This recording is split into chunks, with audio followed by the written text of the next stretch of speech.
Is this recording yet? Okay. Stop bouncing. Stop bouncing. Stop bouncing. Shalom, bienvenidos. Welcome back to the channel, guys. My name is Zyron. If you're new, this is going... You're still shaking. Today's gonna be a very different video. Normally, all my videos are very wholesome and makes it kind of feel good and kind of tell you what's been going on with my life. This is a very raw and real version of myself. So if you know me personally, you're probably gonna have a great time. If you only know me from YouTube, this is a different Zyron you have never seen before. So most of you have already seen my video when I went to the cabin. I was supposed to go to Yellowstone. We technically did, but the national park was closed because of the pandemonium that was going on at the time. Since then, I was consistently told, hey, Zyron, you still gotta go out to see Yellowstone. You've never seen it before.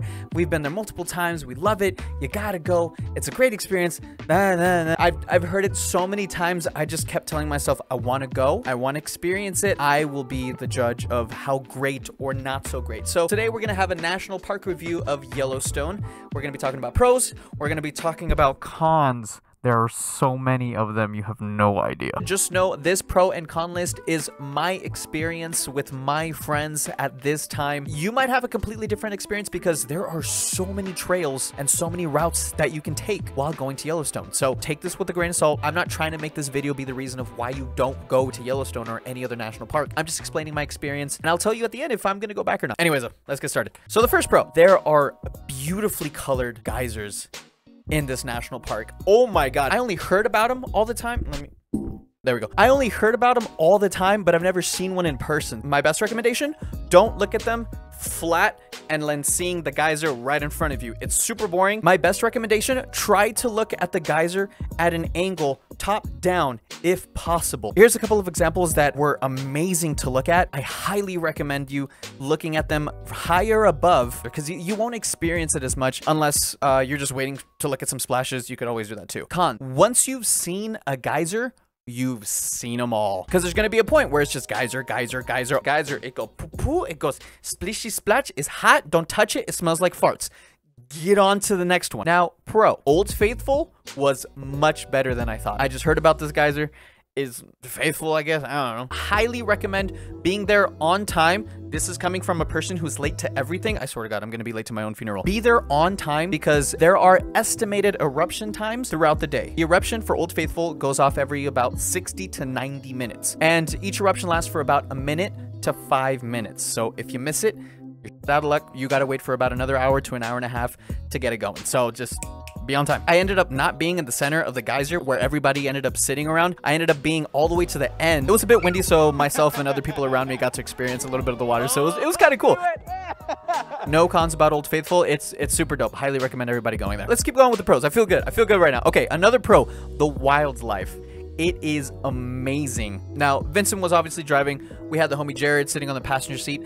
They've been to Yellowstone so many times. They kept telling myself and my lady sitting in the back, if you see wildlife, tell us. We will park and we will try to get a shot of it. Now, I was expecting just to, like, you know, see a deer or you're just like, you know, whatever, which we technically did. So we just kept driving most of the time. But there was one deer that was snacking around very close to the end of the road. Later that day, though, there was about kind of like a herd. So Jared and Vincent got their setup going. Now, one really cool thing about that moment was that there were a couple people around that like kind of wanted to see the deer up close and personal from a distance. Now, Vincent's target was buffalo. That was like the goal for the day. But once we started seeing buffalo, they were so far away. We knew we weren't going to be able to get good footage of them. And we would see one about every 3 minutes while driving. So they were super spread apart. We were really surprised. But one of them got really close to our car. I was a little freaked out. I don't know why me being me wanted to get out of the car to get a better shot. Don't do it. It's not worth your safety. I thought about it for a brief second and realized how fucking stupid that was. Don't do it. It's not worth it. I would highly recommend doing research on what animal you want to see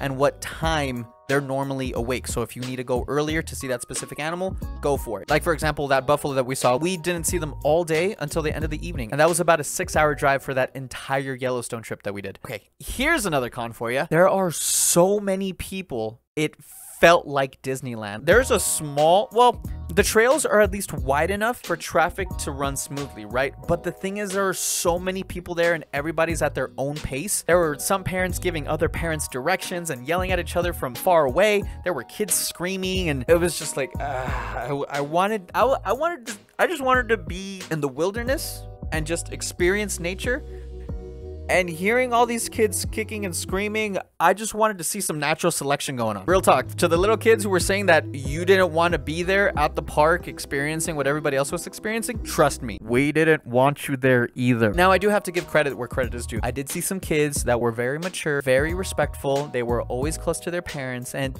you know, I'm not going to pretend like I didn't see that. I did see that, but I just remember the annoying and irritating yelling. You know what I'm saying? Okay, anyway, let's even out the playing field. Another pro, the cafeteria. They have a cafeteria there. So you can buy a 20-ounce water bottle for about $6 and like a sandwich for like $6. I'm telling you, it was like Disneyland. I was like, these prices are crazy. Now, another pro of Yellowstone was that there are some parts in the park where you can get in the water. It was hot and humid all day, which I knew that was going to be a part of, you know, experiencing a national park, which was totally fine. But the water was so clear and refreshing and cold. It felt like I was walking into the Fountain of Youth. It was beautiful. I was surprised at how, clear water is super cool. When you were born in California, everybody wants to go to the beach and the water's always green. I don't get it. The water here in this national park, absolutely beautiful. I would have gone in all the way, but that was enough of an experience. I didn't want to get all drenched and, you know, and get Vincent's car all wet, you know what I'm saying? So after that, the last thing we were able to see before it got dark was the beautiful waterfall. And I felt like seeing this waterfall made me really experience Yellowstone, because before I got into the Fountain of Youth, most of the day was pretty miserable. But again, that waterfall and just seeing Yellowstone filled with yellow stones, I felt like that was the moment that I was supposed to experience that entire time, and it was absolutely worth the wait. Okay, final thoughts. Will I go back to Yellowstone? Yes, absolutely. Like I said earlier, there are so many routes that you can take. I want to go again, and I want to have a different experience. Hopefully the entire time I'll have a better time. Cross your fingers. But it's definitely worth the second shot. So I personally want to go a second time. I want to see different wildlife. I want to do different routes. I want to go hiking. I didn't go hiking. But guys, that's the end of the video. I don't want to take too much of your time. Thank you so much for swinging by. If you liked it, go ahead and like the video. Comment, let me know your experience in Yellowstone if you've gone, or comment down below any other national park that I should visit next. Let me know. But don't forget to subscribe, and as always, I will see you when I see you.